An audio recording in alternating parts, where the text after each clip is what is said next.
Aleluia, você pode sentar, querido. Que bom que você está aqui com a gente.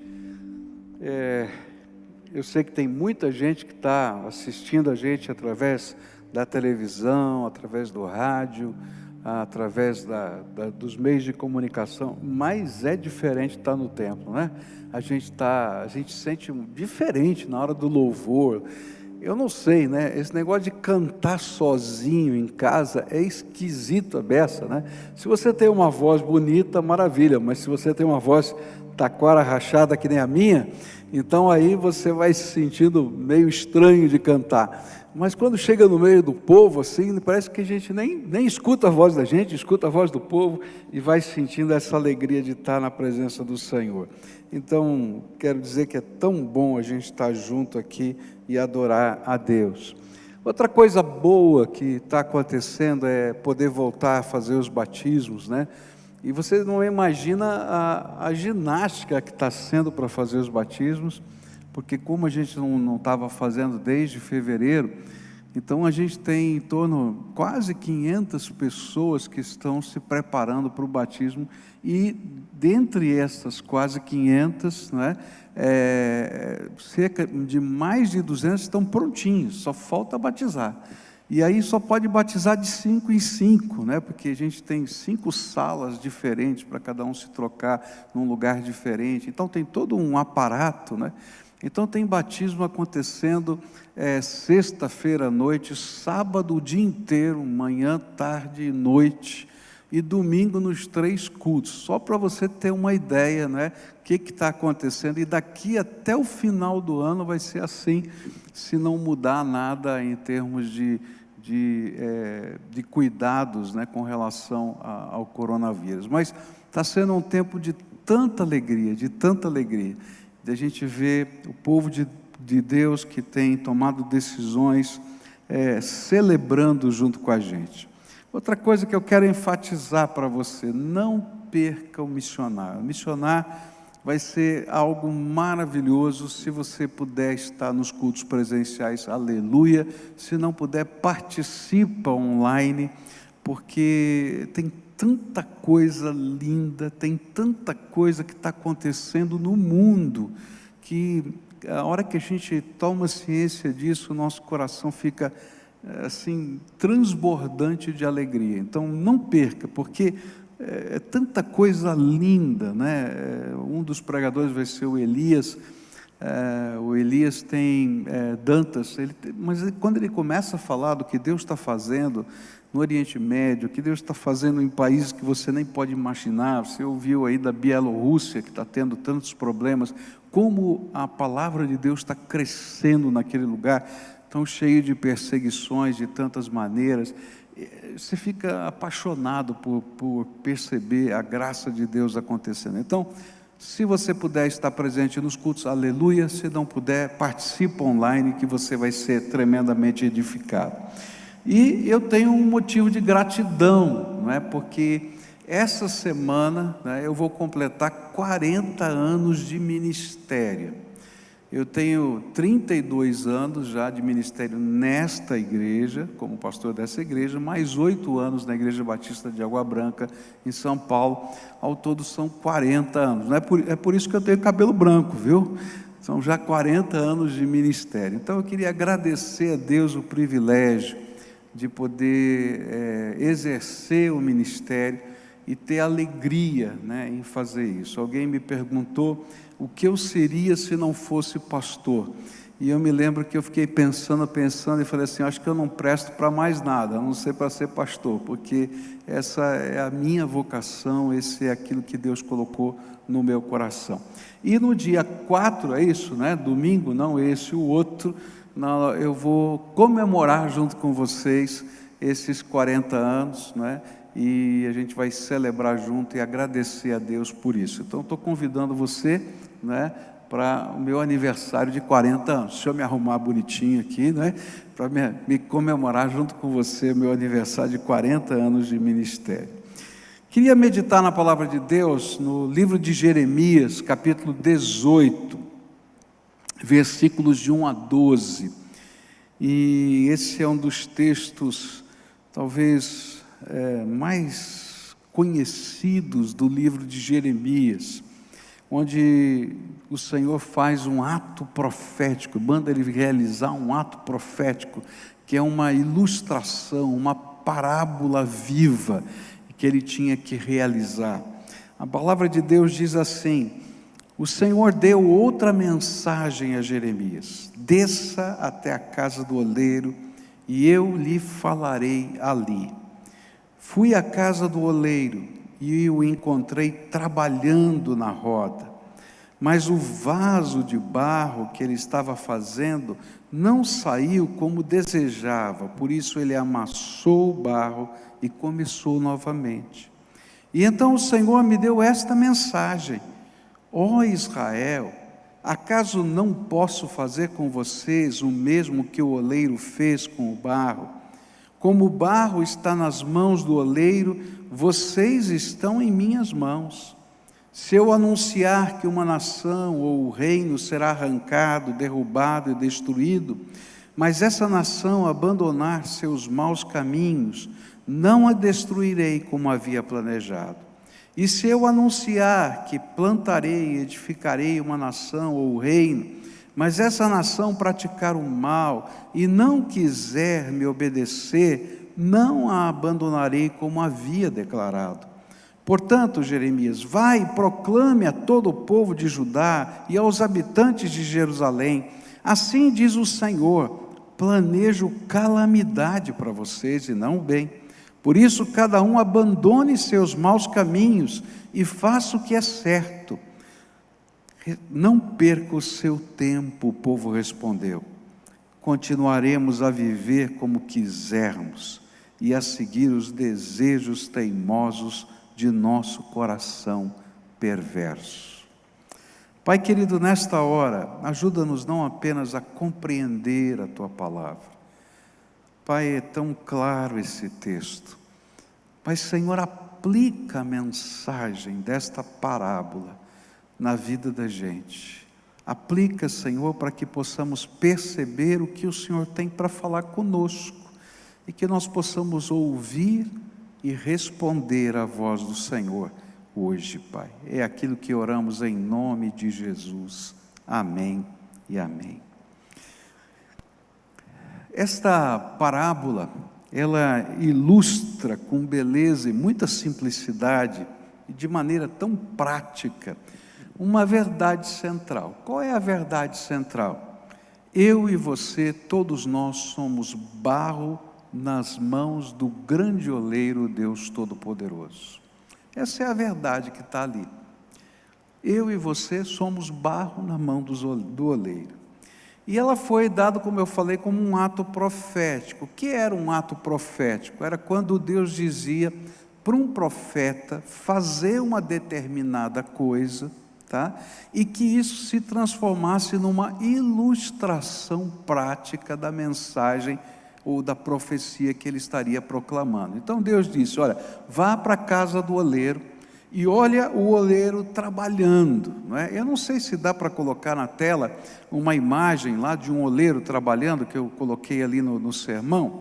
Eu não sei se isso está pronto para ser colocado ali. A hora que tiver, você põe ali. Então você já deve ter visto, né, um oleiro trabalhar. Ele coloca barro numa roda, com os pés ele vai rodando, não é?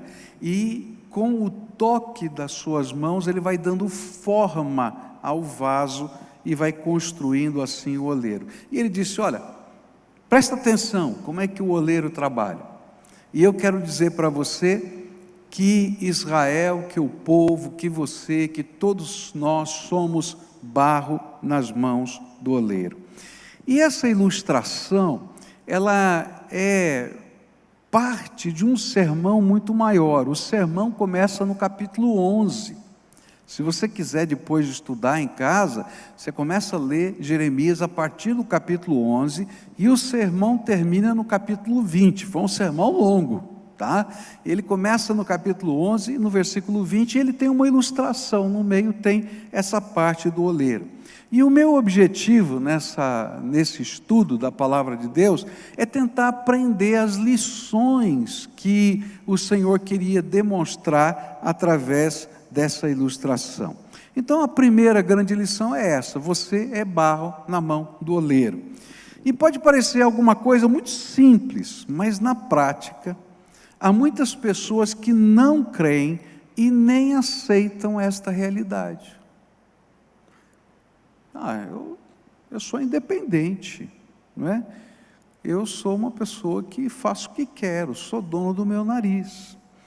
E ainda que acreditem que exista um Deus, eles acreditam que Deus está lá longe no céu, cuidando das suas tarefas, eles estão cuidando da vida aqui na terra, e nada tem a ver com nada, porque a gente tem que seguir a nossa própria vida.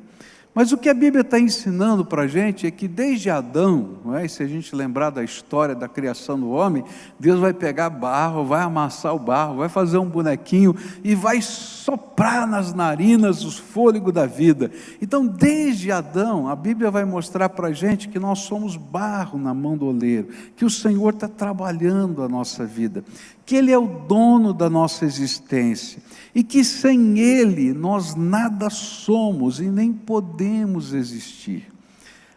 Tem um irmão nosso, médico aqui da igreja, intensivista, e ele pegou Covid, né? E ele então, eu conversando com ele pelo telefone, ele no hospital, sendo tratado, e ele disse assim: pastor, agora eu entendo quando o senhor fala, né, que a gente não é dono nem do ar que a gente respira, porque com o Covid a gente não consegue nem respirar direito. E aí eu entendi que a gente não é dono nem do ar que a gente respira. As coisas mais simples, às vezes, não estão funcionando na nossa vida. E o que a Bíblia está dizendo é exatamente isso: olha, eu sou o dono da tua vida. Ainda que você não acredite, ainda que você não aceite, isso não desmerece a realidade e a verdade. Eu sou o dono da sua vida. Em Romanos capítulo 9, versículos 20 a 21, eu acho que o apóstolo Paulo, pensando nessa realidade, ele vai falar o que ele diz aqui. Ora, quem é você, mero ser humano, para discutir com Deus?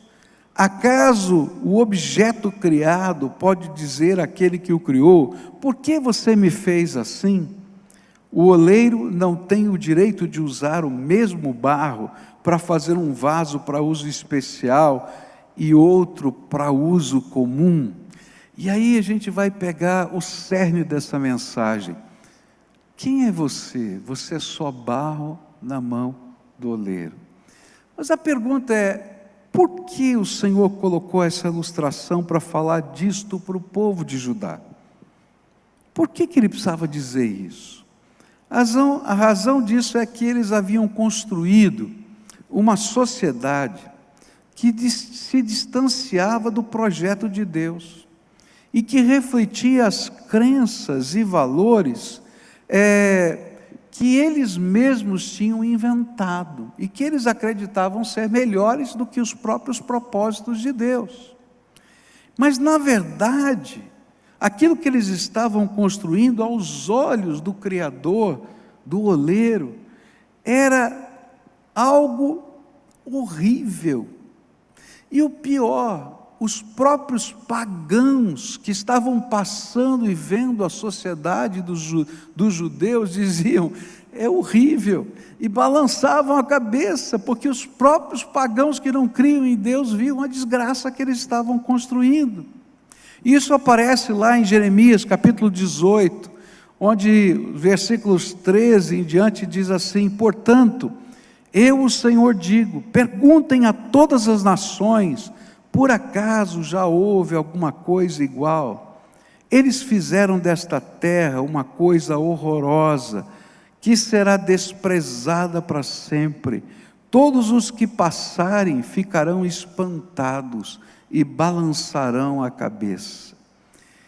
Toda vez que você ou eu não admitirmos que nós precisamos estar nas mãos de Deus, e nós tentarmos de alguma maneira decretar a nossa própria independência de Deus, nós estaremos construindo para nós mesmos desgraça. E ainda que nós não sejamos capazes de perceber, Até gente que não crê em Deus vai olhar e vai dizer: que coisa triste está acontecendo. Não sei se você já teve essa experiência de pegar alguém cheio de ideias, cheio de coisas, né? Cheio de teorias, e de repente você olha para a vida daquela pessoa, aquela vida está toda quebrada, toda arrebentada, e a única pessoa que não percebe que a vida está quebrada, está arrebentada, é ela mesma. É disso que a Bíblia está falando. Eu e você somos só barro nas mãos do oleiro.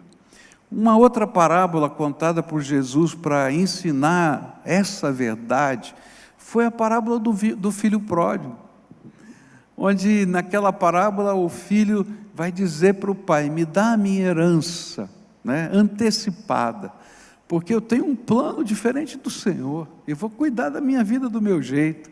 E eu fico imaginando os planos mirabolantes dele, mas no final ele destrói toda a sua vida, e a única esperança para ele é voltar para a casa do pai.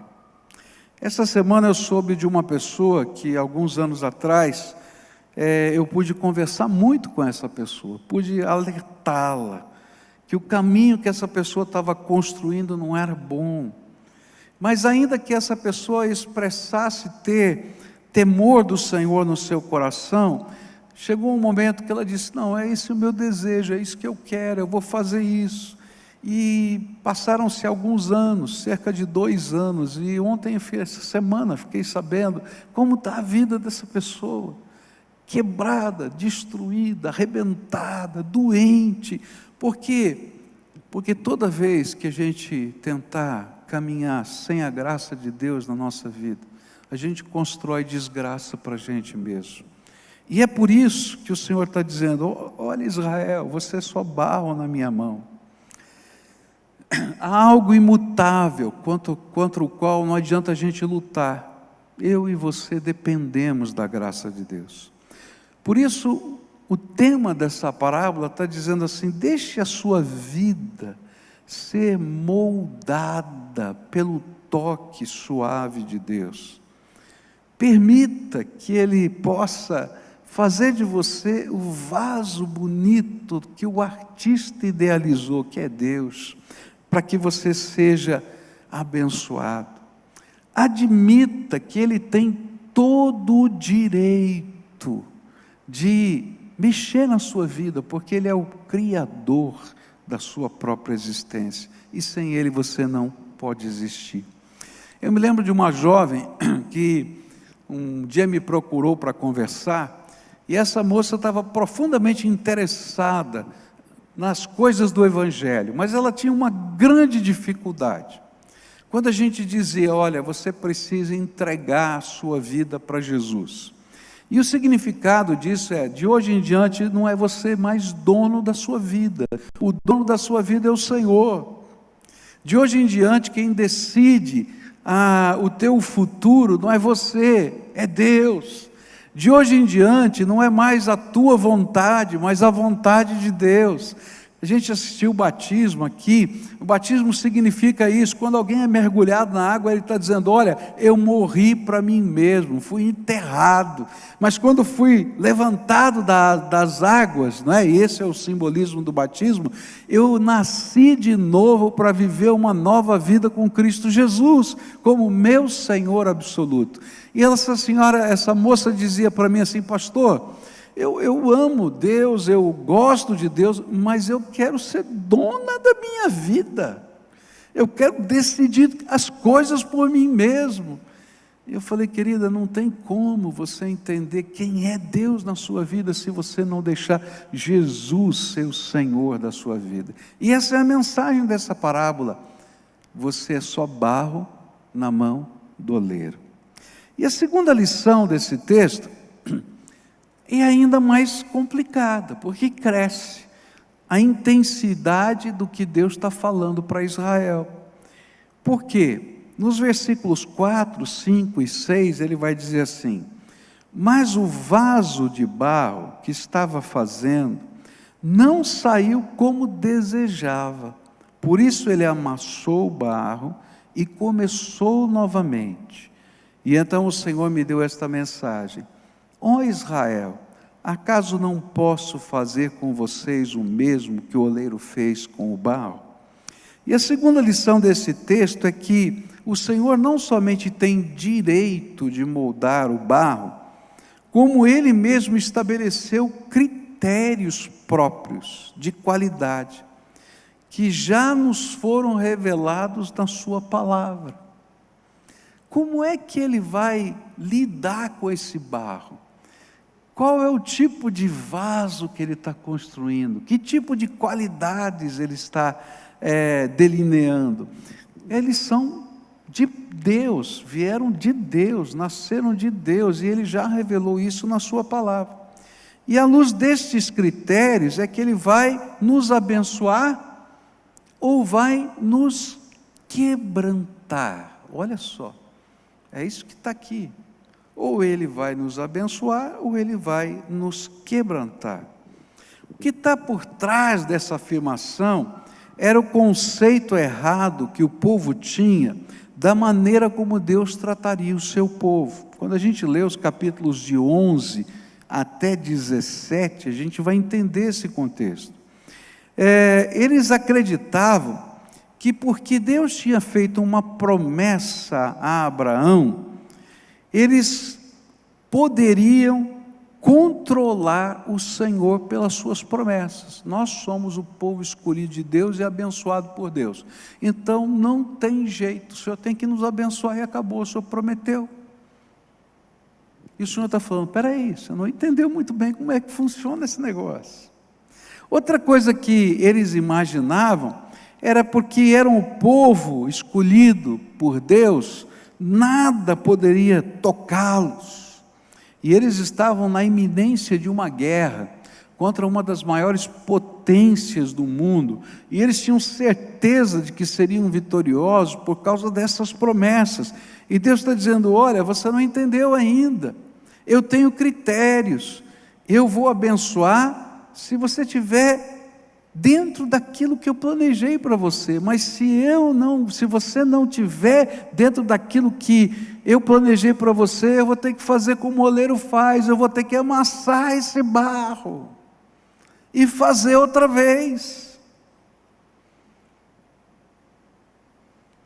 E o que a Bíblia está dizendo é que todas as promessas do Senhor estão condicionadas aos compromissos mútuos revelados na aliança feita dele para conosco.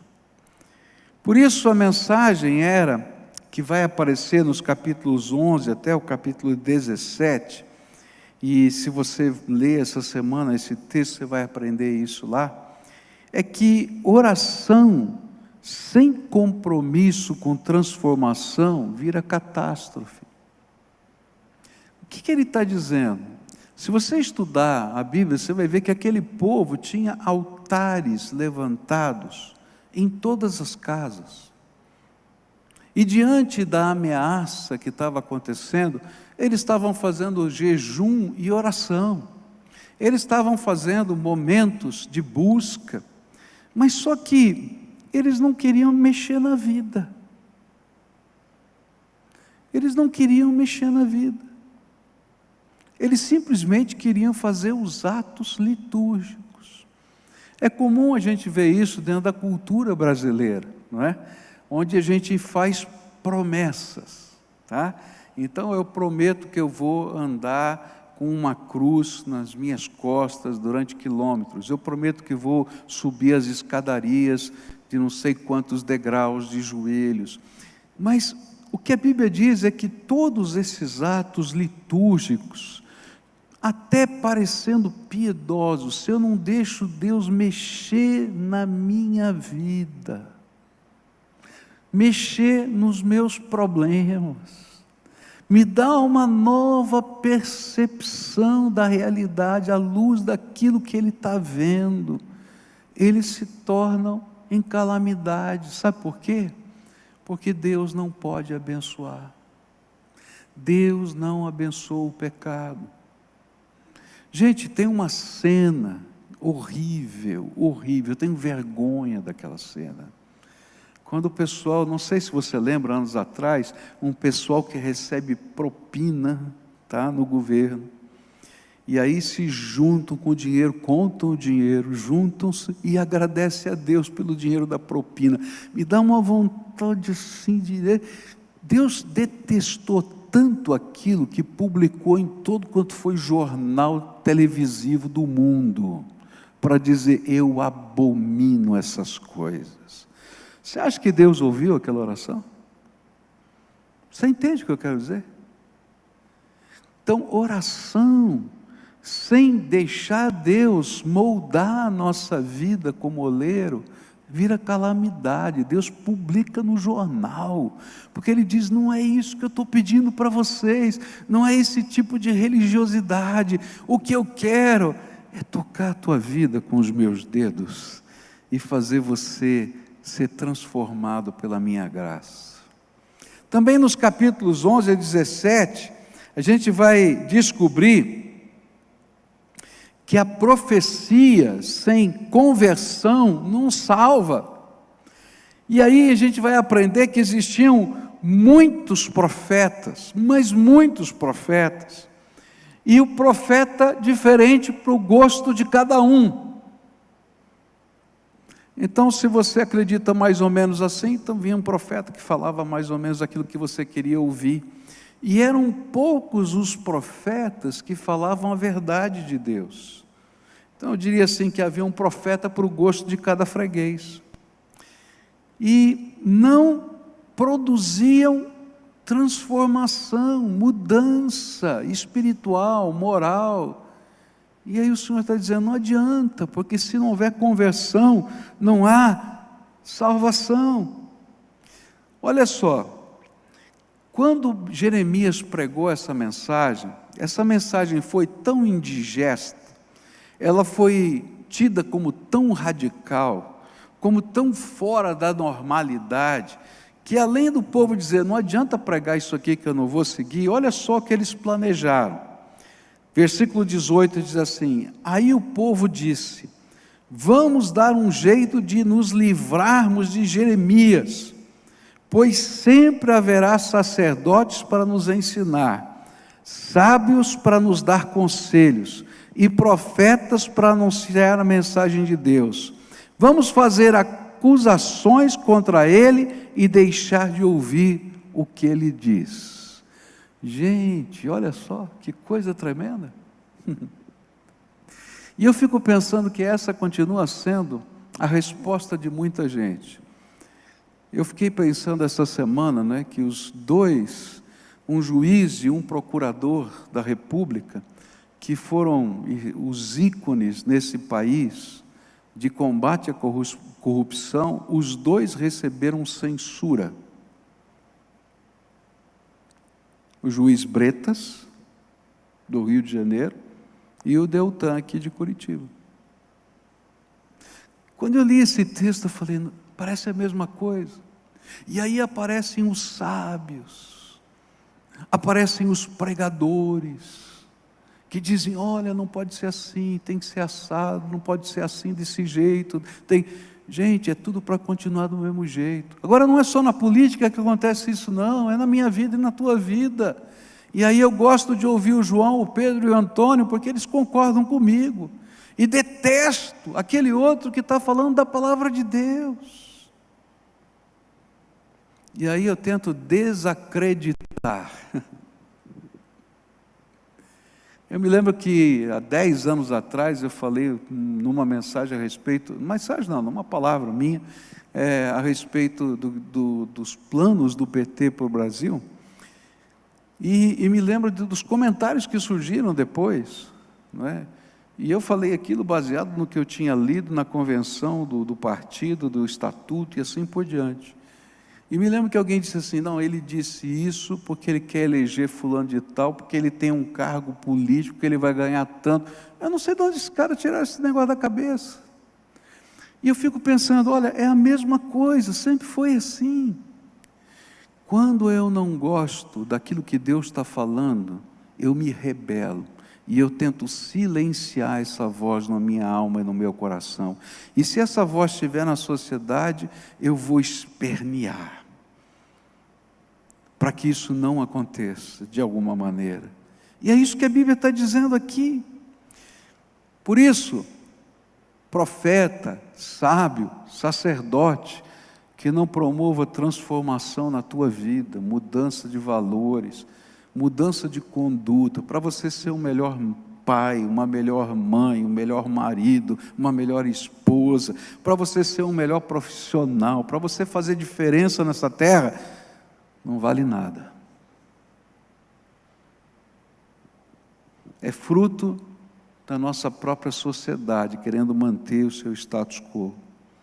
Terceira coisa que a gente vai aprender quando a gente olha esses capítulos, né? E vai falar para a gente dessa ilustração, que está nesse contexto dessa ilustração, de que Deus tem os seus próprios critérios, Ele está fazendo o seu juízo a partir deles, é que templo e pacto sem compromisso com o Senhor não significam bênção e proteção. Outra coisa que o povo pensava é assim: olha, os caldeus nunca vão tomar a cidade de Jerusalém, eles podem tomar todo o país, menos a cidade de Jerusalém. Sabe por quê? Porque aqui nessa cidade tem o templo do Senhor, aqui nessa cidade tem a arca da aliança. Se Deus foi capaz de julgar os sacerdotes que tocaram na arca, sendo sacerdote, porque Deus tinha dito que não podia tocar na arca, quanto mais esses pagãos que vão chegar na cidade. E aí Jeremias vem com uma mensagem que eles detestaram. Ele diz assim: olha, templo, o símbolo do pacto e da aliança, que é a arca, não é? Sem um compromisso com o Senhor não significam nada.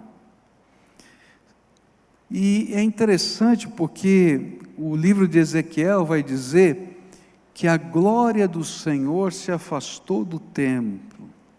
É um outro profeta, ele diz: eu vi a glória do Senhor indo embora.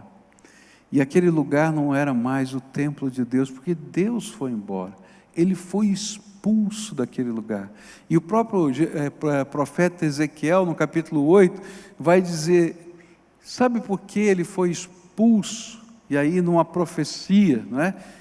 Que é uma visão, não é que aconteceu praticamente, nessa visão o Senhor leva Ezequiel até o templo e diz assim: abre um buraco na parede do templo e veja o que está escondido lá dentro. E ele diz assim: quando abrir esse buraco, ele está tendo uma visão, isso não é concreto, ele está lá participando como se fosse um sonho, ele está lá, e ele diz: quando eu abri aquele buraco, eu vi abominações inomináveis, eu não consigo falar delas, vergonhosas. E ele disse assim, o Senhor disse: por estas coisas eu estou retirando a minha glória desse lugar. O templo, um lugar como esse, ele só tem significado quando eu venho com o coração para buscar a face do Senhor e me deixar moldar pelo Senhor. E ele só é santo quando pessoas devotas de fato ao Senhor, comprometidas com o Senhor, se reúnem nesse lugar. Agora, não adianta eu ter uma religião, fazer parte de uma liturgia, participar de um templo, se eu não deixar Jesus transformar a minha vida. E isso não é garantia de absolutamente nada, sem graça de Deus sobre mim. E a história vai nos mostrar que na queda da cidade de Jerusalém, milhares de pessoas foram mortas no pátio do edifício do templo, porque templo e pacto sem compromisso não significam proteção. Eu conheço gente que coloca a Bíblia aberta no Salmo 91 na porta de casa para não entrar nenhum olho gordo em casa. Querido, tem gente que a Bíblia no Salmo 91 está marcada porque passa o dedo na Bíblia todo dia, né, para poder receber aquela bênção. Olha, a Bíblia pode estar aberta em qualquer salmo, em qualquer evangelho, se você não deixar ela entrar dentro do teu coração, ela se tornar palavra de Deus para você, não vai fazer diferença, vai ser apenas uma relíquia que vai estar em algum lugar. Eu conheço gente que constrói os seus altares em casa, tantos altares lindos, capelas nos seus sítios. Mas se Jesus não entrar no coração, não resolve nada. E terminam esses capítulos de 11 até 18, onde o povo então se ufana, né, se orgulha do seu nacionalismo. Nós somos judeus. E aí o Senhor vai dizer: olha, todo nacionalismo orgulhoso não tem poder para enfrentar uma batalha espiritual. Isso vale para a nação, mas vale para nós. Eu tenho orgulho do meu nome, da minha família, eu tenho orgulho do jeito que a gente vive, eu tenho orgulho da cultura da nossa casa, mas sabe, todo esse orgulho não tem poder para enfrentar as batalhas espirituais que nós estamos vivendo. Eu preciso de Jesus, porque eu sou só barro nas mãos do Senhor. E há coisas que Ele vai ter que tirar, há coisas que Ele vai ter que modificar, há coisas que Ele vai ter que amassar e começar de novo. E se eu não me colocar como barro maleável nas mãos de Deus, Ele vai ter que socar esse barro, molhar esse barro. Nessa manhã eu queria desafiar você que está aqui e você que está em qualquer lugar, assistindo ou ouvindo a gente, a tomar decisões. Como eu gostaria, de alguma maneira, de poder deixar tão claro para você uma verdade só. Como você precisa da graça de Deus na tua vida. Como eu gostaria de ter uma eloquência, uma capacidade, mas eu sei que não há ser humano que possa fazer isso, porque essa é uma ação do Espírito de Deus no coração de cada um. E eu vim aqui em nome de Jesus dizer para você, a coisa melhor que pode existir na sua vida é ser um barro maleável na mão do Senhor. Que o leve toque dos dedos do oleiro possa dar forma para você. Eu estava tentando ver algumas ilustrações para você, mas eram muito compridas, né? E eu ouvi um oleiro falando. Ele falou assim: olha, a minha profissão é mais difícil do que ser médico, dizia o oleiro, do que ser advogado, porque você faz uma universidade com 6 anos, talvez, pouco mais, você está pronto, mas o oleiro vai levar 20 anos para ser bom. E ele sabe por quê? Porque existem algumas técnicas que são as primárias e a gente aprende rápido, mas tem algumas que são a mistura da massa, o tipo de areia que a gente vai colocar para dar o brilho, que a gente só aprende testando e testando. E eu fiquei pensando, que coisa bonita. Por isso Deus é o grande oleiro, Criador do universo. Se eu quero ser o oleiro da minha própria vida, meu vaso vai ser todo torto, arrebentado, furado. E ele disse assim, e sabe, e quando a gente aprende tudo sobre a roda, tem que começar a aprender sobre o forno. Porque se você põe tempo demais, estraga. Tempo de menos, não presta. E conforme o resultado que você espera, tem o tempo certo. Eu queria dizer para você que hoje o Senhor quer tocar a tua vida. Ele quer entrar na tua casa, Ele quer entrar na tua história. Ele quer pegar os valores que você construiu para a sua existência e dizer: vamos colocar ele em xeque com os meus critérios e os meus valores? Você me deixaria dar forma à tua vida? Eu quero entrar nos teus negócios. Eu quero te ensinar a como ser gente, segundo a minha vontade. E quando a gente se lança na mão de Deus, a gente vai vendo que em cada nova etapa da vida, o Senhor vai dando forma e beleza à nossa própria existência. Eu estou sendo formado cada dia. Eu ainda não estou pronto. Você está sendo formado cada dia e ainda não está pronto. Como eu preciso do toque do oleiro. Só Ele dá da forma que eu preciso.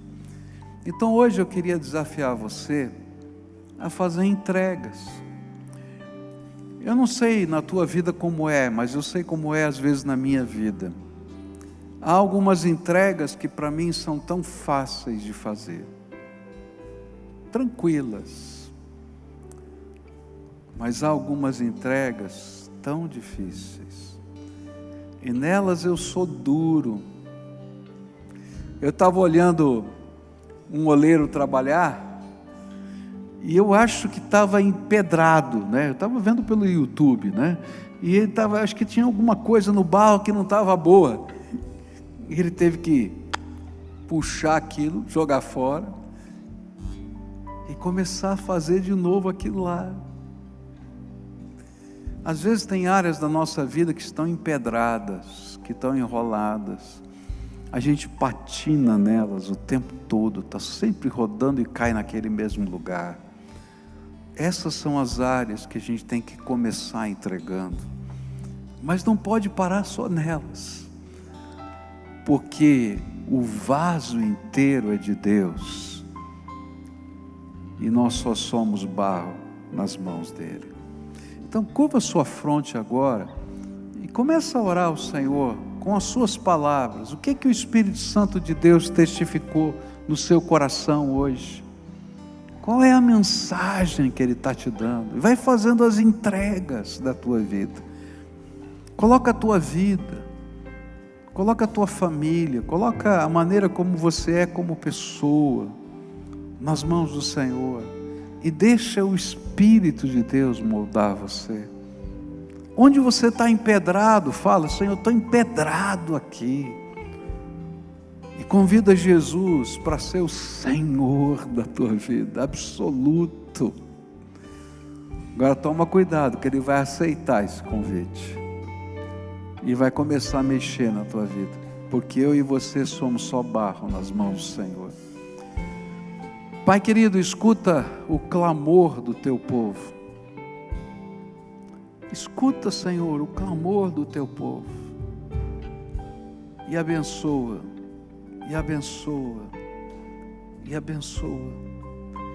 Não com uma bênção litúrgica, Pai, porque ela não funciona, mas com o visitar do Senhor, com a transformação que vem do teu Espírito, com uma graça que só o Senhor pode nos dar. Abençoa, Pai, em nome de Jesus. Amém e amém. Se você orou assim, geralmente eu chamo as pessoas aqui na frente, mas por causa dessa questão toda da pandemia, faz aglomeração, eu não tenho feito mais isso. Mas eu gostaria muito de poder acompanhar você, de cuidar de você, de ajudar você nessa jornada, porque às vezes a gente dá o primeiro passo, que é um passo de fé, mas a gente precisa ser instrumentado. Então você pega o seu celular aí e você vai entrar no pibcuritiba.org.br/Jesus, e tem um formulário lá, você vai preencher que tipo de decisão você tomou. E lá tem um lugar para você dizer qual é a área que você está precisando mais de ajuda. E alguém da nossa igreja vai fazer contato com você. E aí a gente vai colocar os serviços que a igreja tem. Por exemplo, semana passada eu falei sobre casais, já lotou, né? Agora já lotou, acabou, né? Então foram cento e quantos? 130 casais. Semana passada eu falei, gente, nós vamos abrir aqui para ajudar casamentos. 130 pessoas num dia se inscreveram para a gente ajudar, tá? Se você escrever lá que está precisando de ajuda, e a gente tiver mais gente, a gente vai pensar em abrir um segundo grupo. Depois você vai orar e vai ver como é que você vai fazer. Mas esse que já começou, já começou. Mas tem tantas áreas que a gente está precisando de ajuda, tá? E tem povo de Deus que já passou por isso, que eram as suas áreas empedradas e que Deus usou, não é? Então, deixa a gente ajudar você. Entra lá, pibcuritiba.org.br/Jesus, preenche o seu formulário, coloca lá qual é a sua necessidade, e a gente vai ter alguém que vai ser seu conselheiro, seu ajudador, vai caminhar junto, vai orar junto com você. Como é bom a gente poder caminhar junto com pessoas que também estão sendo vaso nas mãos do oleiro.